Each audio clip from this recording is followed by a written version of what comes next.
episode 335, Overlanding in Africa in a JKU.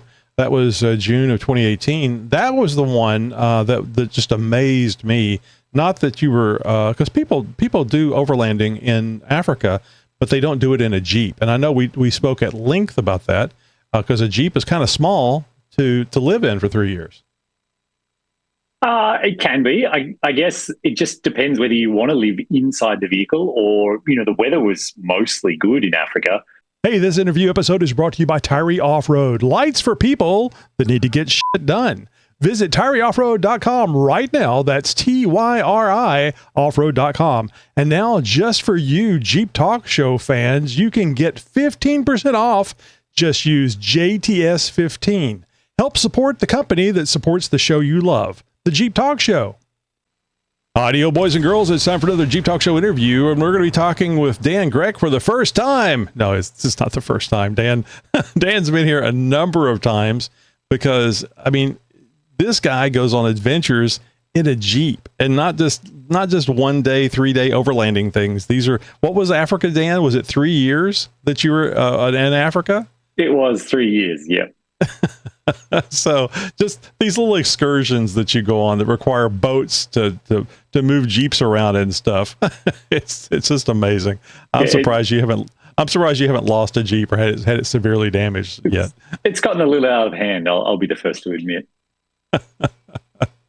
Yeah, but you've been having fun. All right. So anyway, back to the intro. Dan Grec is an overlander, adventurer, photographer, and author who has been exploring. I was going to read that escaping, which is kind of true. Has been exploring the world for nearly 2 decades using his own specially prepared Jeeps. Dan has driven the length of the Pan American Highway, circumnavigated both Africa and Australia, and just completed his latest expedition that ran from Iceland to Tunisia in North Africa. Now, Dan, I told you before we started recording, I had to go look up where North Africa and Tunisia, Iceland and Tunisia was, because I was like, is there a highway I'm not aware of? Is there a landmass that attaches? Those two things are a long ways away. Did you just run out of fun on Iceland and had to go to Tunisia? No, winter hit, Tony. It was kind of very cold, like well below freezing every day and a lot of snow. We said, let's go somewhere warmer. Well, that makes sense. I think you were probably on a CIA mission for the Lost Ark, because we all know that's where Indiana Jones went and Raiders of the Lost Ark was Tunisia. Were there any pesky Germans there? You don't have to answer. You couldn't answer anyway, could you? No, but we did go to the canyon where Indiana Jones was filmed, and where where the whole tank chase is, and the tank goes off the cliff and everything. You can totally recognize it. Be like, oh yeah, these rocks look really familiar. So I thought you were going to tell me there was a ride. It's like a Universal Studios ride or something where you can be Indiana Jones for the day. Not quite that developed, Tony. Imagine just a big empty desert with nothing, and that's what you get. Could you imagine filming out there day after day? Because they weren't there for a couple of days. That they had to be there for a while just because of logistics. Yeah, it's properly remote and wild. It's really cool. You probably have a better appreciation for that than most people, because you've been remote for 2 decades now. Yeah, not nonstop, but I've been to a few out of the way places. That's for sure. Yeah. All right, so Dan, I gotta let everybody know that this isn't your first time here. The last time you were here was episode 808, back when we were displaying episodes, and that was a Q&A. Oh, I guess that was a roundtable that you were on, which I think we had a lot of fun with that. The folks had an opportunity to talk to you on our roundtable episode. If you guys aren't familiar with our roundtable episode, it is basically a Zoom meeting where anybody can join. And Dan joined, and he was talking to the folks with the listeners and anybody that wanted to come in there and talk to Dan. That was back on May of 2023. So it's been a couple of years. I guess it's been over 3 years now since we've had you on. I couldn't find anything since then. It looks like that was the last one we had you on. That sounds right to me, Tony. Yeah, and time just keeps flying by, doesn't it? And that was prior. Did you have the Gladiator at that point? I can't remember. I can't remember what the difference between where you got the Gladiator and started getting it ready. We'll talk more about it in depth, but I can't remember what Jeep. We'll skip over that one because I want to ask you about your various Jeeps. So we did an interview with you, a proper interview, on June of 2022. That was episode 621. And by the way, guys, you can go back and listen to all of these. I think 808 was actually a video interview, Q&A. And then episode 426, we actually were talking to you about your new book, The Road Chose Me, Volume 2. And that was February 2020. Episode 386, Jeeper Left for Dead, Rescued. That was May 24th, 2019. I think that was back when we were doing the classic episode with an interview embedded in it. So it wasn't just a Dan Grec episode. Episode 335, Overlanding in Africa in a JKU. That was June of 2018. That was the one that just amazed me. Not that you were, because people do overlanding in Africa, but they don't do it in a Jeep. And I know we spoke at length about that because a Jeep is kind of small to live in for 3 years. It can be. I guess it just depends whether you want to live inside the vehicle or, the weather was mostly good in Africa. So with a good awning and kind of a good kitchen setup, you wind up spending most of your time outside, whether you're sitting in your camp chair or cooking or, just exploring whatever's outside the vehicle, really. Well, I guess that's kind of like general overlanding. You don't have to stay in a trailer. You don't have to stay in your vehicle. You can just take things that let you get outside. And kind of that's kind of the part of it. I mean, that's kind of the main thing is getting outside and experiencing things differently. So not necessarily being in an enclosed space. 100%, Tony. And we should circle back onto this topic when we get to talking about my most recent vehicle and one of the major lessons I've learned from it. There's always something in it. I think mine is I always overpack. Yeah. Do you still overpack? I mean, you've done this adventure many, many times. Do you still overpack? Why did I bring this? This is taking up room. I'm pretty good at it now, Tony. I'm pretty ruthless. And I guess because this time my partner, Katie, and our little daughter came along as well on the adventure. So we did bring a lot of stuff we've never had before because we've never had a baby before. But on the whole, we didn't bring too much that we didn't use. Yeah.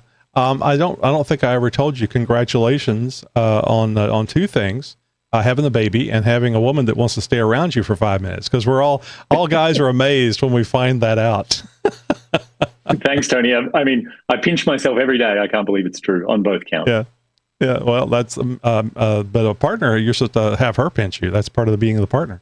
All right, so let's get to this thing. Oh, by the way, if you guys want to find the day-to-day or at least more often information than our interviews about Dan Grec, you can go over to YouTube and just do a search for The Road Chose Me. How many people put in, is it choose? CHOOSE? I always want to spell it CHOOSE. Have you thought about getting that domain as well and redirecting it? Maybe I should. I haven't actually thought of that. It's so funny. Somebody's going to think of it and do it, and they're going to steal your stuff. Well, that's so bad on social media. You see all these fake sites and stuff. So anyway, YouTube, just go to YouTube, The Road Chose Me. There's also a website, theroadchoseme.com, that you can go to. Beautiful website, lots of pictures. And I do remember the pictures that you were taking in Africa that was just absolutely gorgeous. And you were putting these things in a magazine, weren't you? Are you still doing things with magazines? Mine to become a writer.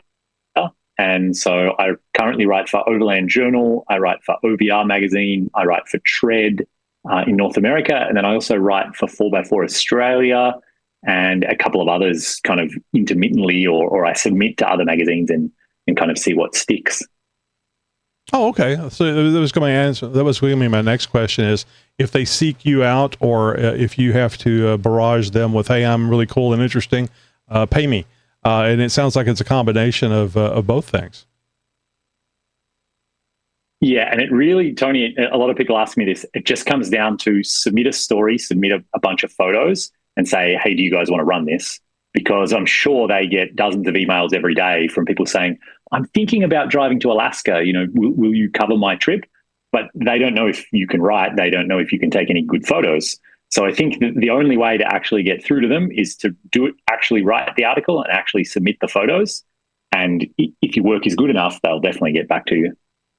Well, that's kind of like the old thing where they say, dress for the job that you want. Do the job before you're actually put into the position of doing it, so you can show your employer or person that you want to do the work with that you can do the job. And people are very successful at that. I mean, you have to be good at it, but certainly people that sit back and wait for a management position may be waiting there all their life. So do the job and have the adventure. But I mean, obviously money is necessary to keep doing the adventure, but that wasn't the point of this at all for you, was it?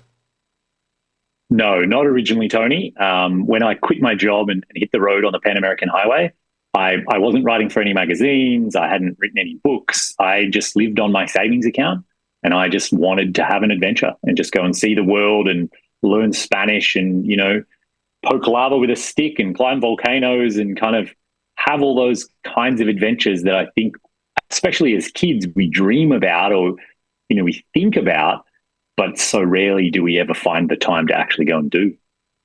Well, it's so easy to talk yourself out of it, isn't it? And actually, I would imagine that when you have a child come into the world, that's an excellent time to talk yourself out of it. I mean, that had to have been really hard to keep doing that once the bundle of joy arrived.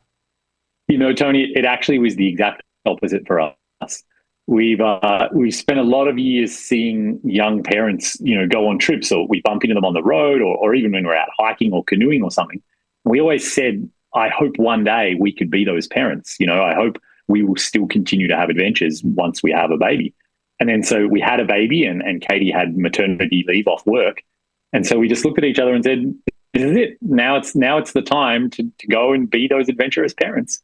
And so we did. And it actually, I mean, I'm not going to say it was easy, but it wasn't as hard as everyone would think or you might imagine, because we're just together all day, every day. Katie and myself and our baby, it's like, today we're going here and we're a family and we're going to have breakfast together. We're going to go see somewhere beautiful. We'll have lunch together. It's nap time, whatever it is, the family is just always together. So in a sense, that kind of makes it easier than like having to run a kid to school or drop them off at daycare, or kind of you're always separating and you feel like you're apart from each other. It was really easy because we were together the whole time. That's wonderful. I'm glad that is. And it's I know your partner was, I mean, you were doing these events, you've been doing these adventures for a long time. So this isn't something new, but very often women want to change us. But it sounds like your partner is right there with you, not trying to settle you down, so to speak.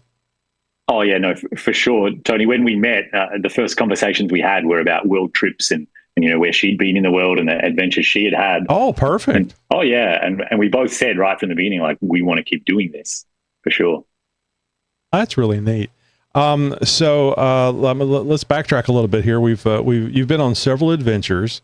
Would you mind just going over, like, maybe from the first to the end? Oh, I think I remember now that your first adventure was in a TJ. I'm not going to steal it from you. So I'd like to know what the adventure was, about the time frame, a year if you have it, or years, and what the Jeep was.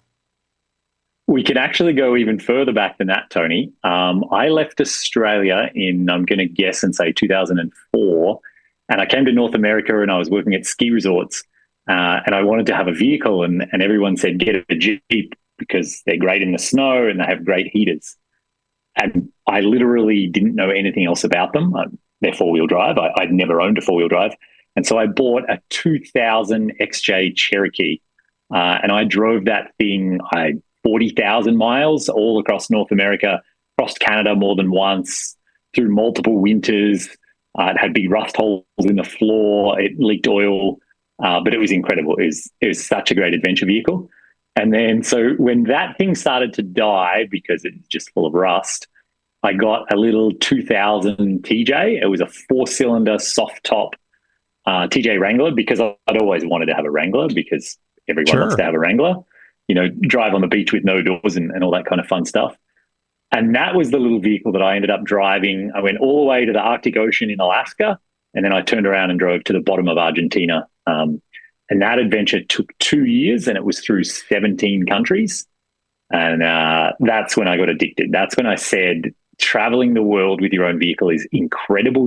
You get to camp out in beautiful places. You can go places that tourists normally can't get to. You can really sink in and meet locals and get to know the local culture. And so that's the trip that changed my life. So then I went back to work, saved money, planned, dreamed, and then I built a 4-door JK Rubicon, the Wrangler, and that vehicle I took around Africa. And so that took 3 years to basically go around the coastline of Africa. And I went through 35 different countries, and that adventure was huge. I knew it would be the biggest adventure of my life, but it turned out to be so much bigger than even I thought possible. I got to villages where they'd never seen white people before. I rolled the Jeep on its side in Uganda. I had it stuck in the mud in the Congo. I forgot about that. You did roll that thing over. I remember that. Then the local population helped you get it back up right. That's right. That's right, Tony. Yeah. And just met unbelievably kind, friendly, happy, generous people everywhere I went. Even the countries where, the government is really nasty, like Sudan or like the Congo, ordinary people on the street were unbelievably kind, friendly, happy.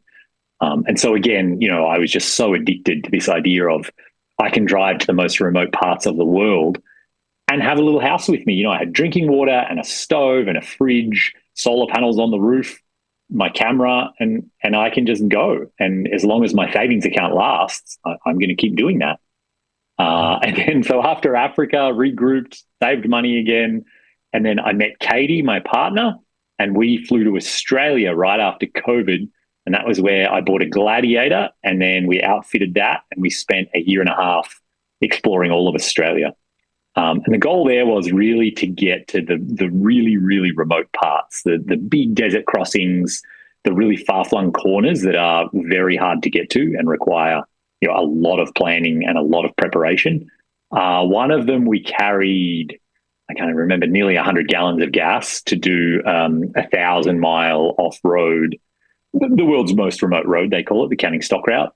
So yeah, Australia, again, just phenomenal adventures and unbelievable deserts and the stars and the wildlife and the beaches.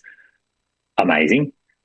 And then we came back to work, saved money, and I spent a couple of years building my latest Jeep, which is a 2021 Wrangler EcoDiesel, which I cut in half and I built a composite living box on the back of it.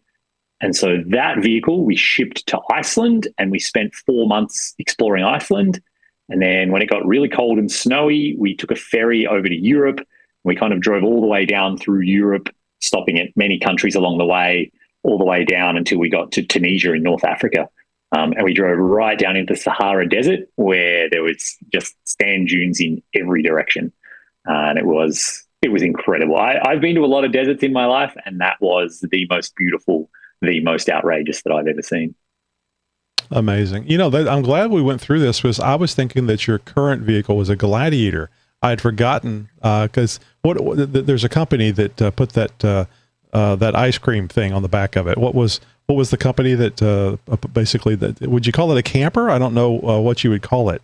Yeah, are you thinking of the one they built for SEMA, the Steer Smart Wrangler? No. I'm making a joke because it kind of looks like an ice cream truck, because it has that big thing on the back. All you need is a window on the side. But that's the Wrangler. But there was a company I remember that you worked with for them to add that on to the Wrangler, wasn't there? No, this isn't a company. I actually got to know a guy. His name is Michael Fuchs, and he used to work for NASA. He's an aerospace engineer, designs and builds experimental aircraft and spacecraft. And so he's a wizard with carbon fiber and structures and composites. And this was actually his personal project. He just wanted to build it for himself.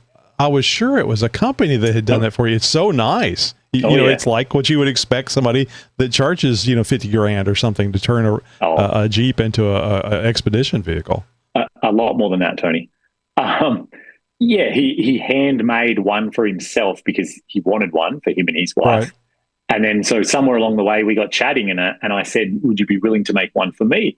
And he said, well, I don't really want to just spend all those hours making it. He's like, but if you want to come down to my workshop, we could do it together and I can teach you how to do it. And so that turned out to be the most amazing Jeep build that I've ever been involved in, where for months we worked together with carbon fiber, fiberglass, with these composite panels, bonding this camper on the back of a Jeep. That's interesting. So it's not something that's on top of the frame. It's literally, well, I'm sure it's on top of the frame, but it's literally part of the Jeep. It's a purpose-built overland vehicle. How do you feel about overlanders? Whenever somebody says, "Oh, you're an overlander," is it like, no, peasant, I'm not an overlander. I don't just drive places with a sandwich. I go and live for years off road. Oh no, Tony, I 100% I'm an overlander, and I definitely do weekend trips as well at times. So I think it's, the term encompasses a lot of different activities. So when you do a weekend trip, is it to a Hilton? No, we like to get out as remote as we can to a hot spring or to a mountaintop, or somewhere we can just wild camp for free and just kind of enjoy nature. Very, very interesting. I don't know. I just I like the idea of well, I guess you can have your favorite pillow with you. You can take a pillow with you. I have, that's the biggest problem I have, is when I go traveling someplace, is the bed's not right. It just doesn't feel right. The pillows are weird. It's hard to sleep. Did you ever have a situation? I would imagine with driving all day and being so excited all the time, you're probably ready to sleep. But did you ever have a problem sleeping in any of the Jeeps or in any of the camping or with the Jeeps? Well, the really cool part about having your own vehicle, Tony, is that you're in control of all of that. So, you get to bring your own mattress and pillow and bedding and bug screen and everything with you, and even a fan so that, you can keep it cool when it's too hot. And we have a diesel heater in the latest Jeep, so we're warm and toasty even when it's below zero. So in a way, it's just like having a house. You just make it a bit smaller, but anything you want that's a creature comfort, you say, I really enjoy reading books. Okay, you can bring 5 books with you if you want, have a little library. Or, I really enjoy a glass of wine in the evenings. Nothing stops you bringing, get a bottle of local wine every now and again. So I think there's kind of a mentality that sometimes overlanding is this like sleep in the dirt. Like by the end of a few days, you're desperate for a shower and all you want to do is come home. Right. I think that's sort of 4-wheel driving or like roughing it or car camping.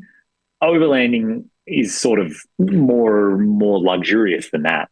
Our new vehicle has hot and cold running water. It has a shower. We have an induction cooktop, a fridge, lots of solar panels.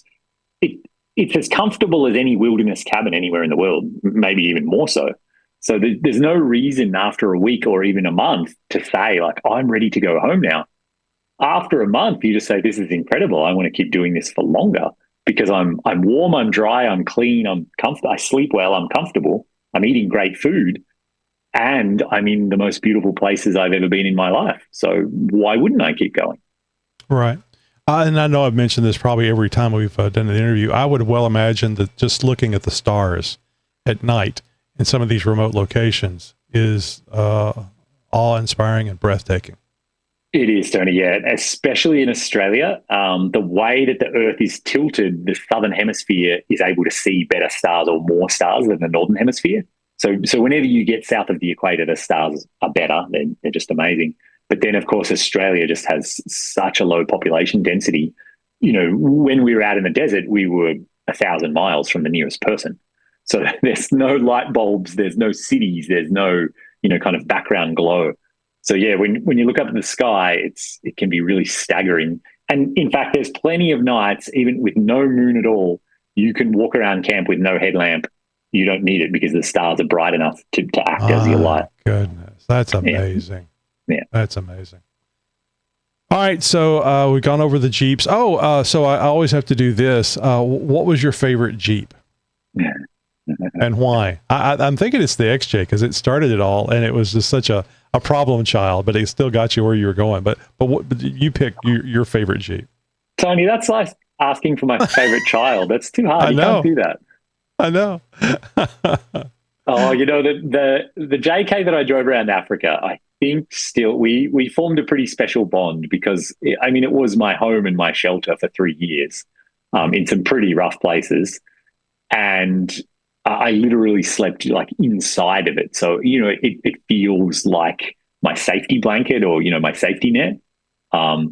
I love that one a lot. And I actually still have it. It's in storage, but sadly, the time has come. I think I have to move on from it. I can't keep it anymore. It doesn't make sense. But You it's, form a bond with them, don't you? Because oh, it got you where you needed to go. It did things that you didn't expect it to do, and it's this is one of the reasons why we name our Jeeps or have this bond with them, is whenever it gets you to where you need to go, or it took care of you. 100%, Tony. And I drove it up to elephants and like climbed up in bed when I heard lions roaring and, like the heaviest rain I've ever heard in my life. Like all of these memories that I'll never forget, these really strong memories and emotions, they're all kind of intermingled with this Jeep that was there every minute of the adventure with me. Yeah, it's really really cool. It's a sad thing that you have to get rid of it, but if it's been sitting there a while, I can well imagine. Has anybody ever reached out to you about putting it in like a, not necessarily the Smithsonian, but something like a Jeep museum, or even if it was a personal collection where people could see it and learn more about its adventure? I mean, it's had a lot of miles on it, adventure miles put on it. Yeah, Tony, there was a lot of excitement there when Jeep announced they were opening a museum in Toledo. And I was talking to the curator and it was all really exciting. But that's kind of all fallen apart, I think, since the merger and Stellantis and COVID and budgets are tighter. As far as I know, the museum is not going ahead or it's not moved ahead in 3 or 4 or 5 years. So I don't think there's any progress there, unfortunately. That's a shame, because that'd be kind of cool to have your legacy sitting there, and also to know that it's not being abused, that it's being put out to pasture, so to speak, or it has a good life. Yeah, and I think the only better use for it would be if I can find someone who wants to drive, say, to Argentina or something, and I'm like, yep, go. That's what it was made for. Like, go take it on Yeah. more adventures. That would be the better life for it, I think. Yeah, I agree. I think that would be cool. It continues on. Mm-hmm. So let me ask you, and you may have already indicated this, but what was the most important thing that you did or you experienced, exciting, good, bad, or ugly? Was it the view, the people, or the freedom? And it doesn't have to just be those. You can pick your own. Yeah, it has to be the people, Tony, without a doubt. Everywhere I've ever been in the world, you get to a beautiful lookout or you see a lion or whatever's going on, but then you meet some cool people who are really friendly, really quirky or happy. And, they invite you to a wedding or a bonfire or even just to like crouch on the side of the road and like eat some food, a banana or whatever it is. But I think the way that people, they're excited to meet you because maybe they haven't met too many foreigners before, and they're really proud of where they come from, so they want to show that to you, and they want to show you their family. And I think there just becomes like a really strong human connection and like this understanding that like we're all together and we're all kind of friends. And it's like, I'm thanking them for letting me in their country and they're kind of thanking me for me visiting, and it's all this kind of like reciprocal like kindness and happiness. And that to me is like been the core of my adventures and what they're all about. Was and I know this is several countries that we're talking about, but was Jeep a common thing in their country? Was that one of the things that was like a curiosity to them? Because I mean, I don't know a lot about this. I probably know most about it from talking to you on these interviews, but I would think that Land Rovers, maybe Toyotas, some bigger vehicles for adventure had been used. But I would think Jeep is relatively rare in these places. Yeah, it definitely is. It's not a common choice. I think, though, Tony, what's really amazing, and I think what a lot of people don't understand, is that in North America and maybe Australia and South Africa, a lot of adventure is about the vehicle, and people are very like brand focused, and oh, you drive a Jeep, and my Jeep this and my Jeep that. When you go to other parts of the world, you get down to Honduras or you're in Nigeria or the Congo or like nobody cares at all about the car. A car is just Interesting. a tool to take you somewhere. Why does it matter what I drove? All that really matters is like, hey, let's go to a wedding or like let's sit around a bonfire or like we're here to have experiences and meet people and enjoy ourselves. The badge on the front of the vehicle is so much less important than a lot of people make it out to be, I think. Interesting. Well, Yeah, I so guess if you're trying to worry about your meal and not getting shot, the car doesn't really matter, does it? It's just it's not about not getting shot, Tony. Like, is that a line? Is that line coming at me? You know, we've gone over this before. I'm terrified. I wouldn't be sleeping outside in any of these places. Just the snakes, the spiders. My God, the spiders. I know I've said this before, Tony, but on all my adventures, I've never heard a gunshot. I've never had a gun pointed at me. The world is not, it's not like you're constantly scared of being shot. It's not like the movies? Oh my God. It's not a constant kind of like, you know, oh, I'm in danger. I'm worried. Like, how am I going to get to the next safe place? That's not what it feels like at all. It feels very much like, you know, just go roaming in the BLM land of Nevada or Arizona, or you just have freedom to just be like, oh, let's just poke down this road and see where it goes. Oh, it turns out there's a really nice waterfall here. Oh, why don't we camp here? That's what it feels like 9 days out of 10 when you're on the road anywhere in the world. So in my mind, especially when you were in Africa, I could see you running a checkpoint with guards with AK-47s. And I think we talked about this before. And didn't you like have an AK-47 handed to you by one of the guards so you could have a look at it? And am I remembering that correctly? I mean, that's like, wow. It's not what I saw in the movies. I tried, Tony, many times. I asked if I could hold someone's AK, and all the military, they're as professional as our military.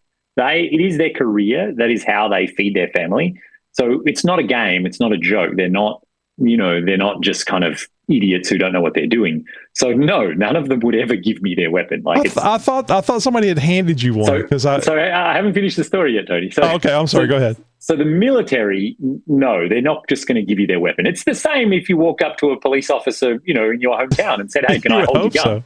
So. No, that's silly. But that being said, Ethiopia is a bit of a strange country. It was the only country I ever saw civilians carrying guns.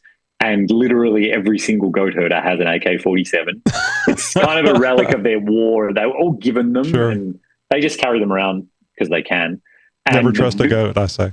The very first person I ever saw in Ethiopia, he was carrying an AK-47, and I asked him if I could hold it, and he just gave it straight to me, no problem. So yes, I find that was the second last country. So I finally got to hold an AK-47. I was going to invite you over to the house if you had never held one. I was going to let you hold my AK-47. So I've never seen one outside Africa, I don't think. Not that I remember.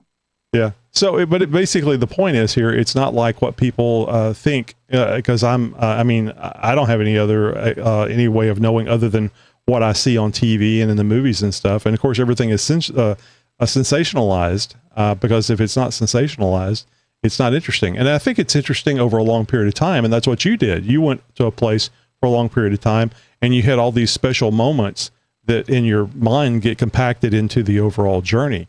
Whereas in a movie, you got to condense everything down into 90 minutes. So I'm sure that's one of the reasons why they do it. It's got to be interesting. Yeah, all right. Well, you do YouTube videos. You know what I'm talking about whenever I say it's got to be interesting. That's right. It's always the challenge, isn't it? To be like, just show that ordinary day to day, which to some degree isn't very exciting. It's like, oh, today we drove down a great gravel, like a bumpy road, and found a mountain top and had a campfire, and we loved it. It was great. That's, 9 days out of 10. That's what it's like. Yeah. So I noticed, and I think you've been doing this for a while, on your videos that you have over at The Road Chose Me on YouTube. You do some overhead shots, some long distance shots. I'm sure it's not with a helicopter and a crew. You use a drone. So I was curious, if you don't mind sharing, what drone do you use, and do you only have one? I do only have one, Tony. And for my latest trip, I just bought a DJI Mavic Mini 4, which is kind of the latest mini. It's the smallest, lightest drone they make. So it's really convenient, to pack away and to travel with. But it still gets pretty decent footage. Yeah, it's wonderful. I think they call it B-roll, but from where you're taking these images, or the area that you're taking these images from, it really makes a big difference. Oh, I was going to ask you, Iceland. I didn't look up what the population of Iceland is. Did you run across many people in Iceland? I would imagine that there's quite a bit of it that there's no people at all. Iceland's an interesting country, Tony. The population is not very big. The second biggest city only has 10,000 people. My goodness. Yeah, the capital, I think, has 500,000, and then that's about it for the whole country. But Iceland has an enormous amount of tourism now. Thanks to Instagram, thanks to how beautiful it is, there are tens of thousands of, maybe hundreds of thousands of people getting around in rental camper vans, rental four-wheel drives, just small rental cars, and then guided tours as well in Land Cruisers, in huge, big lifted Sprinter vans, in kind of everything you can imagine, touring as much of Iceland as they can get to. So it is actually quite busy. Depending on where you are, there can be traffic jams, at popular waterfalls, and you have to pay for parking sometimes at the more popular spots. Oh, it's going to be so strange. Waiting in line. So we worked as hard as we could to stay away from all of that, and kind of didn't see any of that. Basically, we just went straight to the most remote, hard to get to parts, that kind of say like serious four-wheel drive only, like no rental cars allowed. So that's where we went. That was perfect. Well, I've said it here on the show several times. Having a Jeep is like having superpowers. It allows you to go places that the people can't. You mentioned that earlier here in the interview, and I think that is a very cool thing. It can get you in trouble, and that's one of the reasons why we say never go alone. Have you ever considered traveling with somebody? I mean, I think you have traveled with people as you've met them that are also overlanding. That's right, Tony. Yeah, it's always fun and enjoyable to like team up with another vehicle and other people, and it's more enjoyable on a personal level. You have someone to chat to around the campfire, but also, like you said, from the safety aspect of, hey, we're going to try and drive this unbelievably remote place. If we have a breakdown or if we have a really bad, incident, safety, it makes sense to have another vehicle. Mm-hmm. God, I want to go two ways here. I'm just going to go this other way. Have you thought about, and forgive me if you've already done this, have you thought about having a tour in Iceland where people, they ship their vehicles over and you take them on, a 2-week excursion for places that you've been since you've already been there? I mean, you definitely got the credentials, your YouTube channel. Have you ever thought about doing that? Because I think that'd be amazing. I wheeled with Dan Grec. I did, Tony. I have thought a lot about that. And when I was there, I got really excited about it and started like really going down the rabbit hole. And it's something I might do in the future. I'm in two minds about it because it will be quite expensive. It's not the kind of thing you could do for 10 grand for a week. By the time you ship your vehicle there and back and kind of all the rest of it, it's going to be an expensive thing to do. So I don't know how much appeal it would have and how many people would be signing up for that. So on our Discord channel, where we have like the Jeep Talk Show community, we'll get in, they'll chat, and I don't know if they're drinking, maybe. There's been talk about taking a trip to Iceland by a couple of people. And so that's one of the reasons why I asked about it, because you can go on the adventure by yourself, but if you can go on the adventure with kind of a trail lead that's been there and done that, I don't know. It kind of sounds like that might be, it might be easier. You can enjoy the adventure more when you're not worried about navigating and where we're going and, having to worry about the terrain. I just think it would be really cool. I never thought about wheeling Iceland, but apparently it's a really, I was going to say cool place. It's a really cool place to go. And if you've done Moab, if you've done all the places here in the United States, it kind of makes sense. Let's try something else. Yeah, it is by far and away, Tony, the most beautiful place I've ever been, like hands down. And it has some unbelievably unique wheeling. I went out with the local Jeep club and we drove up on one of the glaciers. And so we drove for an entire day on the glacier, on the ice. It was unbelievable. As well as there's a lot of known roads or kind of like more well-traveled areas. But then branching off of those are the locals tracks or the four-wheel drive club maintains. And you kind of have to know someone or you have to, have been with a local to even find them. And I did. I teamed up with a local guy. He's got a JL on 40s. And so we went adventuring the local way, and it was really something. yeah, we really got to some places that not many foreigners get to. They're pretty far out of the way.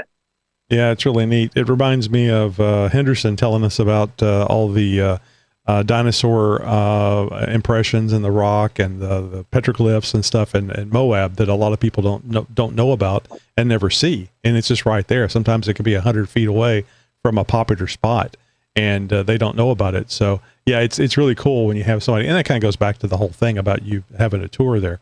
So, and it doesn't have to be Iceland. It could be any of these places that you've gone to, because you've been to a bunch of places. But again, I have heard the Jeep Talk Show folks on the Discord channel literally talking about it, and they know it's expensive. So it's funny. I think people have money for things that it just depends on what it means to them. It's kind of like you. You're willing to give up a daily job, which I think is an easy thing to pick for most people, but you still have to have that money part of it. All right. So let me ask you about this. This has to be, maybe it isn't, it would be a concern for me. Internet access, communication is, at least, even if it's not internet access. How is it in Iceland? Actually, unbelievably good, Tony. They have almost covered the entire island with cell phone towers. Partly for partly for safety, because there's so many tourists, but also because they want to really keep an eye on the weather. So they have an incredible network of weather stations that are all connected to the internet. And so when you get a weather forecast in Iceland, it's using data that's only 15 minutes old, because they need to watch the volcanoes. They really need to watch the wind, because especially in the winter, it gets to the point where it's too dangerous to go outside. It's too windy. You will die if you go outside of a building. So they have to be able to have those weather alerts and those forecasts be accurate. So in Iceland itself, internet was easy. I just bought a local SIM card, and it was rare that we were out of cell phone service. That's really cool. And this helps you submitting those stories, transmitting pictures, because data can be you can have quite a bit of it, especially with the size and the details of the pictures that you take. Yeah, but I kind of actually see that as a downside, Tony. And it's the reason that I don't have Starlink, which kind of that's where I was going. Yeah, many overlanders now consider Starlink essential. But I think back to my first trip, and the whole reason to go was to get away from all of that. And I don't want to just be connected and have access to the internet and be able to just pick it up and Google something or text someone. I want to drop off the grid for a while.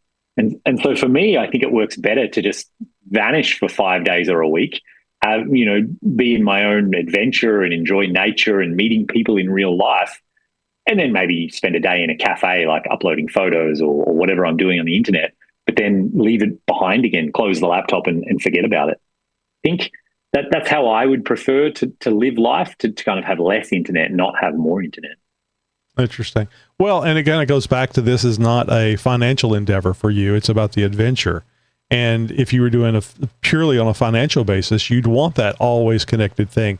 You'd have the Starlink Mini attached to the top of your vehicle, and it'd be Dan Grec live, 7 p.m. local time, every day.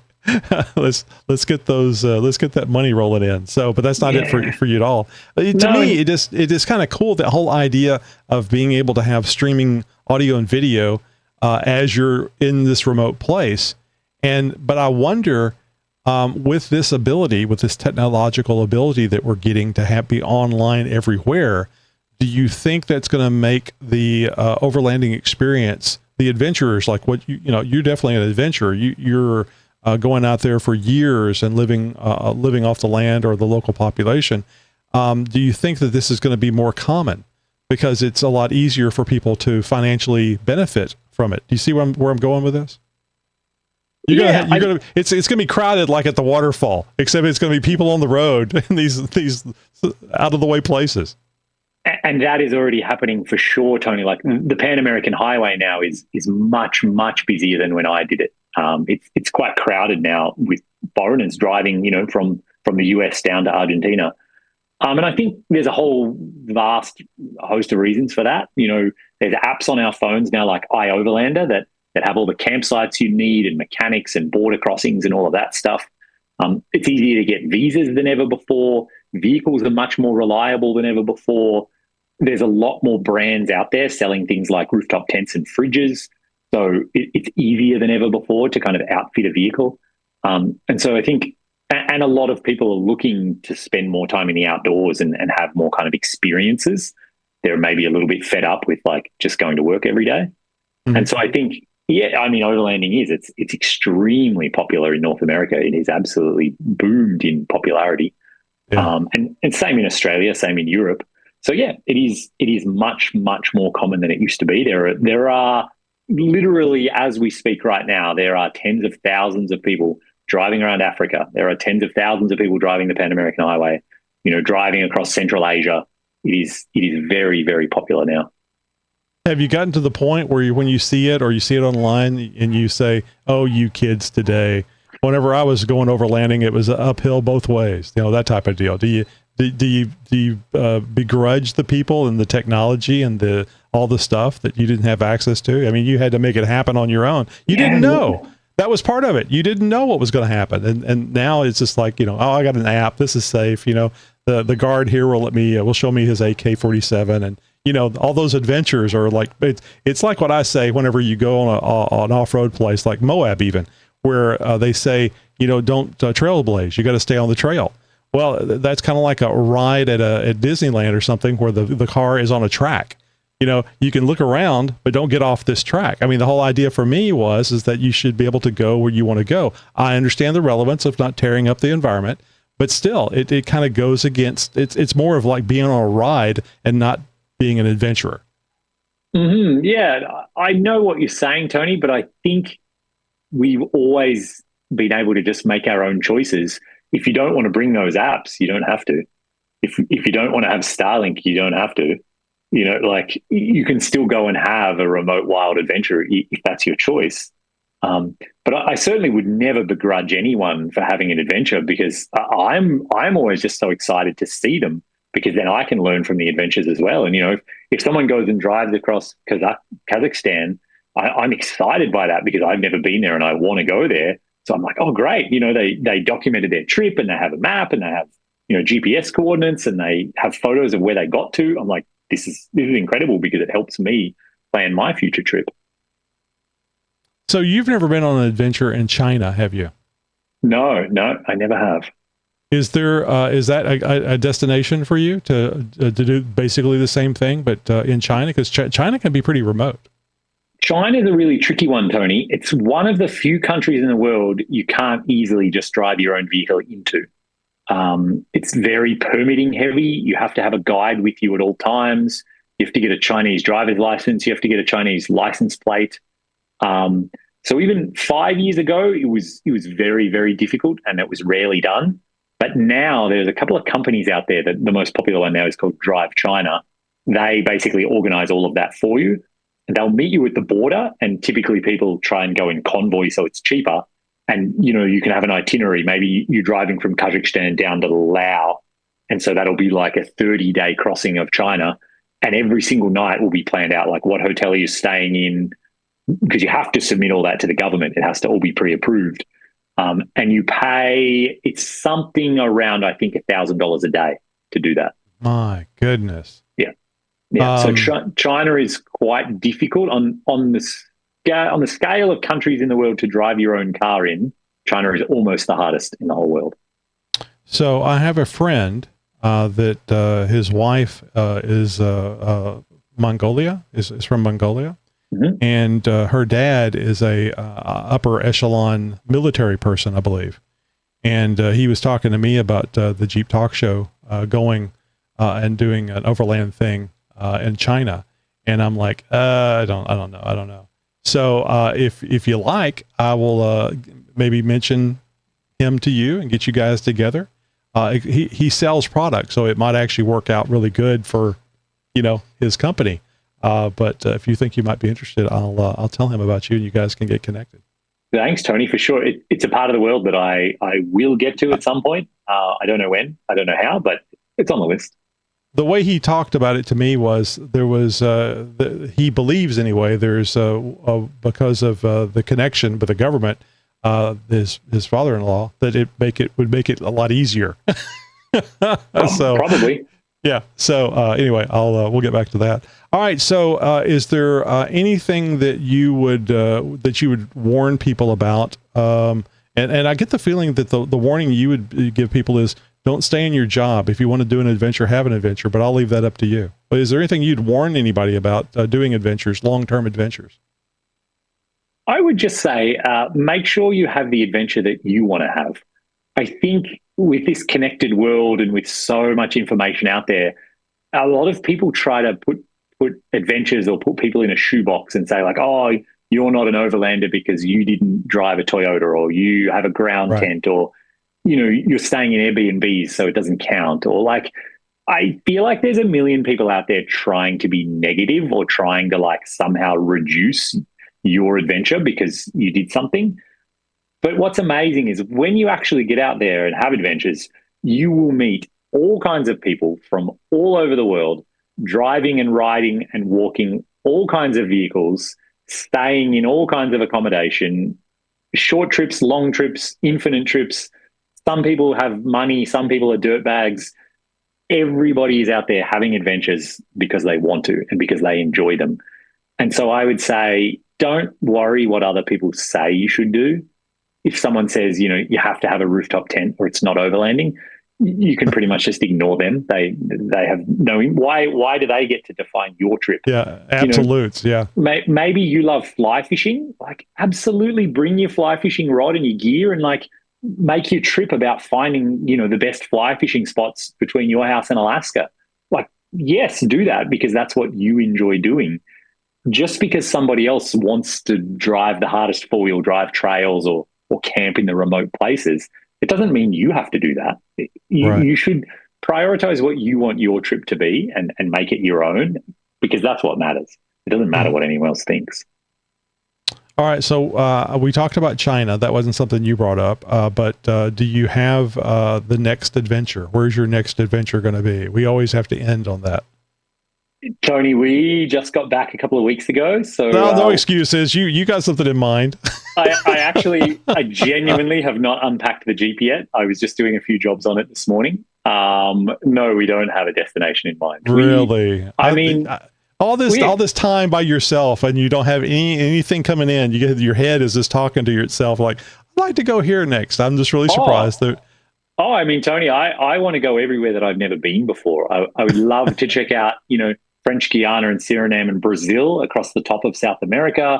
I'd love to check out Central Asia. I'd love to go across the top of Africa, which I didn't get to do last time. I'd love to go down the middle of Africa. I'd love to get back up north, maybe not Yukon and Alaska, but maybe further across in like Nunavut, get all the way up to Iqaluit on the Arctic Ocean, live up there for a year. The Middle East, Oman, Saudi Arabia, they fascinate me. I'd love to get there. I haven't seen any of Eastern Europe. I haven't seen any of the Balkans. My God, you've traveled so much, and it's interesting to hear all these places you haven't been. That's interesting. Well, Tony, there's 200 some countries in the world, and I haven't been to 100 yet. I'm not even close. I think I'm in. I've been out of the United States twice, and it was Mexico. They're adjoining. Yeah. There was a border. So in my mind, all the stuff that you've done, it's like, oh my God, he's been everywhere. No. And you talk about these places that you'd like to go. It's like, yeah, of course, the world's a big place. The world is a very big place. And then, of course, there's revisiting. I mean, I would love to drive the Pan American Highway again. I really look forward. Maybe I'll wait until my daughter's old enough to remember it and we'll do it together. But I mean, it'll happen. I have to. I can't not. How old is your daughter now? She's still a baby, right? A toddler? She's a year and a half old.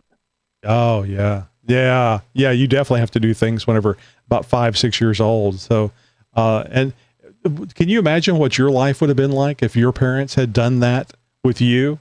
I mean, just the perspective that you gain. I mean, people talk about, I took a year off after school before college and traveled Europe. This is like times 1,000. Yeah, we really hope that, we're going to enroll her in French immersion school and we're already speaking Spanish to her. So we really hope she has that kind of like global perspective of the world and kind of her outlook and meeting people and stuff like that. Yeah, that's wonderful.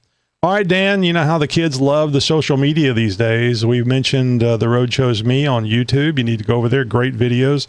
theroadchoseme.com, a great website. Also, great photos and writing is on there. Where else can they find you? Are you on the Instagram? Are you on the TikTok? Tony, I'm on Instagram as The Road Chose Me and Facebook as well. So that kind of rounds out my social media, and most of my updates these days are on YouTube, like you said. And I've also published a couple of books as well. So I wrote a book about the Pan American Highway adventure. It's called The Road Chose Me, Volume 1, creatively enough.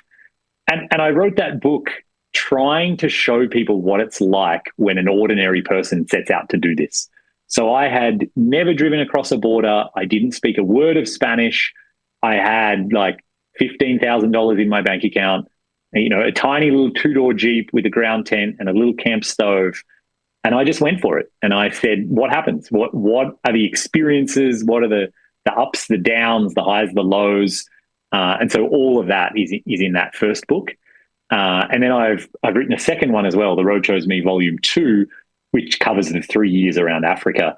And that is a much more in-depth, detailed kind of account of not only my adventures, what I saw, but also what I learned along the way. I learned about Africa, and I learned about how the world thinks of Africa, but then how did that compare to what I experienced on the ground? Mm-hmm. And that's a much sort of deeper book because I wasn't a beginner anymore, and I learned a lot of lessons on the Pan American Highway, and I was applying those to Africa and sort of saying, let's take this to the next level of difficulty and remoteness and challenge and see what that's like and sort of go to the next level. Right. So you've got the books, and would you say that Amazon is the best place to pick those books up at, or would you rather direct them someplace else? Yeah, Amazon's the best, Tony. Okay. And so both of them are called The Road Chose Me, and you can just search my name, Dan Grec, and they'll show up. Perfect. That's what I was going to mention. And I can't remember if you did autographed books in the past. Is that still a thing? Can you still get an autographed book? When I'm at shows, Tony, people sometimes ask me to sign the books, but I've never sent them out. I haven't found a good way to do that because I would have to buy, a huge number of them and then sign them and then ship them out individually. Right. So I kind of reserve that for when I'm at shows or giving a speaking tour. Oh, that's interesting. So do you have a show? I mean, I know you just got back, but do you have a show or a speaking tour that you're going to be doing that you'd like to tell people about? They can bring your book. Yeah, that's right. Normally I tour the Overland Expo series of events, but actually this year we only just got back and we kind of missed them. So the one show that we're going to this year is hosted by Expedition Overland, the crew that drive around the world. And so they're hosting an event in Montana from July 10 to July 13. They're calling it The Big Thing. I don't know why it's called that, but it is.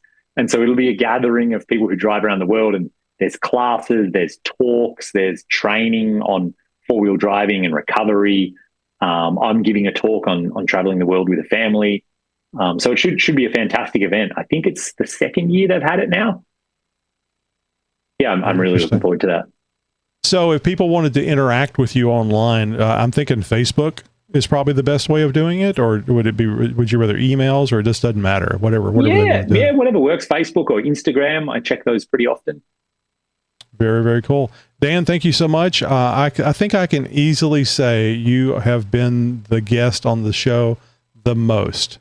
And I'm sure you're surprised that we're still going, because shows, podcasts, and stuff have a tendency to fade away. But just like you continue the adventures, and we continue the shows and great interviews with guests like you. I really appreciate it.